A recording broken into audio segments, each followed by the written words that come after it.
In Will's new life in Red Dragon, we tried but were unsuccessful at trying to film in a southern beachy environment that gave us a direct contrast to the winter wonderland of Toronto, and we simply couldn't afford it after doing the 4 days that we shot in Italy.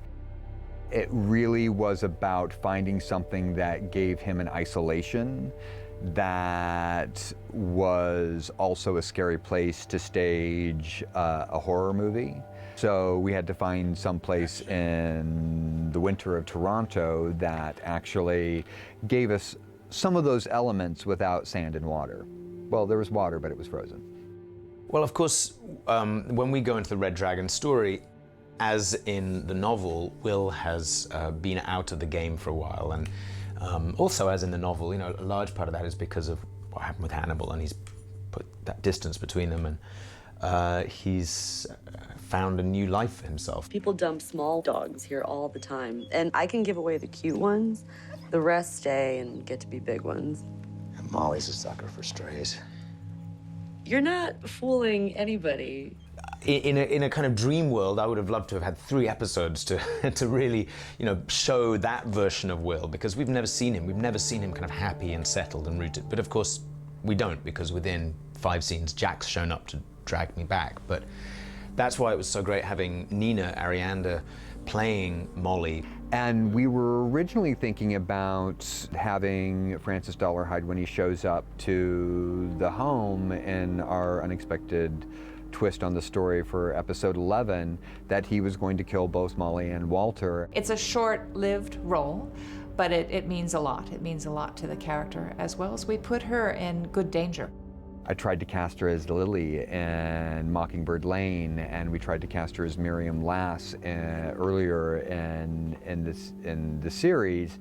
Because she's A, such a good actress, B, a great friend of mine, and I've worked with her before. We saw Venus in Fur on Broadway, and his co-star was Nina.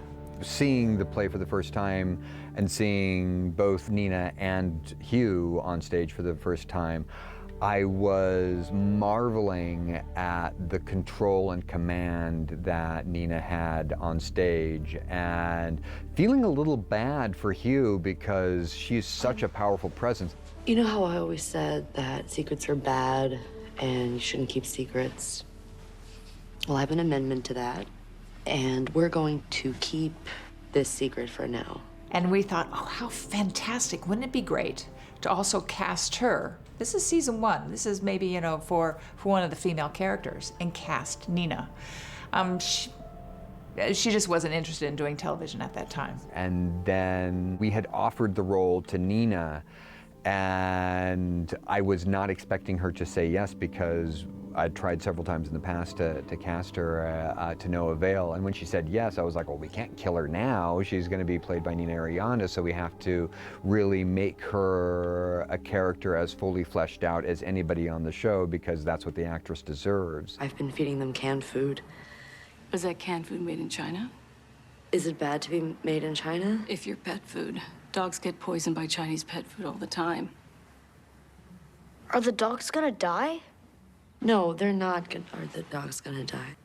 So I had many conversations with Nina about who Molly was, how we needed to bring Nina's own grounded accessibility to the character in a world where everybody is slightly heightened and slightly on edge because of what they've been exposed to, yet we needed to understand what Will Graham saw in this woman and why she was the one that he chose to marry.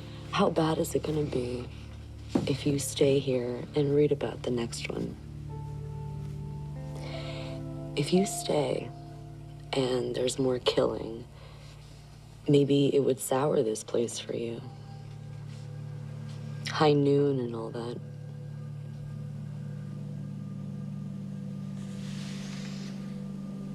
Do you want me to go? I'd have the satisfaction that you did the right thing. When we were talking about how we wanted to have this big sequence where she was going to be confronting the Red Dragon himself in her own home, And we were both very careful about how we perceive and how we portray this woman in a horror template and not succumb to certain horror tropes. So Nina and I were both like, we don't want to see her crying, we don't want to see her cowering, we want to see her reacting very smartly, being a proper mama bear who's like, I've got to protect my kid first and foremost, being calm and effective, and she brought it.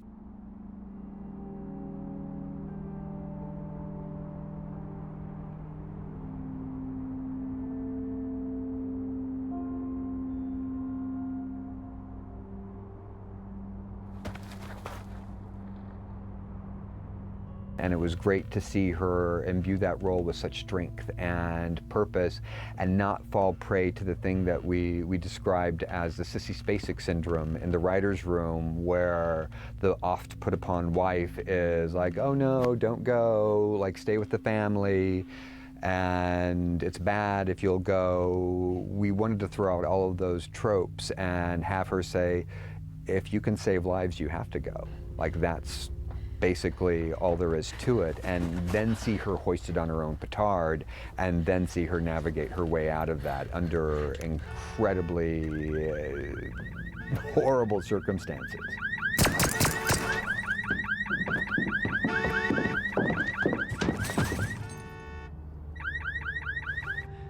So, I mean, I hope and I think that the little space we had, you know, we were able to bring that shorthand of friendship and, you know, humor and the rest of it, to kind of show that Will and her had a complicated, like, grown-up, caring relationship, and that, I mean, just from my point of view, to see that Will's capable of that, you know, and that being pulled back into that world is a genuine loss for him. It's a real, like, sacrifice.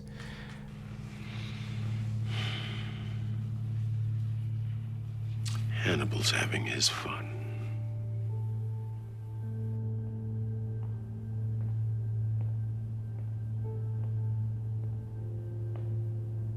Yeah, I think that we all remember the iconic image of Anthony Hopkins with the mask behind bars. The thing is that it's a little different here because we've seen it on Will, so it's not a big surprise, but I guess we've all been waiting to see Hannibal wearing it, and so he does, and it comes off.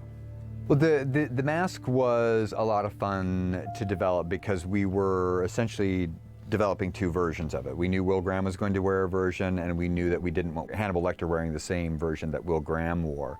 So in developing the mask for season 2, I wanted it translucent so we could see Will Graham's face beneath it, and also the symbolism of it being transparent as Will is becoming more opaque felt like it was an interesting juxtaposition. When we were doing the mask for Hannibal in season 3, I wanted the aesthetic of the curtains matching the drapes, as it were. The only thing that we had to do was give it a tint of gray because of the way it was being lit, so that the original version was white, and so it had a little bit of a gray hue to it.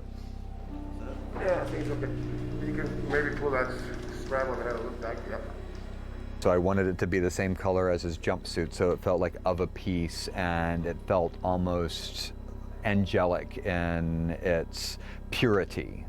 Yeah, it's as you say, it's iconic. I mean, the scene was quite small, but it took a lot of space in the show itself because we've all been waiting for that moment where he's strapped to a gurney and somebody's putting on this mask. It was originally there to tell the story about how dangerous he is, but at this point, after 3 seasons, I think we know. Even though he's wearing a mask, it is a white mask pure of intention, that you know exactly what he's up to, and he's not hiding anything from anyone anymore. Yeah, we see him in jail now, and he's wearing the prison gown, as we've been seeing Will wearing in season 2. And there is that little detail, the difference between his and mine is that mine is tailor-made. I really wanted to continue to maintain the stature that Hannibal / Mask carries just in his comportment, so it was fitted about as well as we possibly could. Such a garment that is a onesie, basically. So it's not part of the story, but it's part of our behind-the-scenes story. They wanted it to be a little more slimline and not as baggy as the one that he was wearing. So here we go again, three-piece suit man.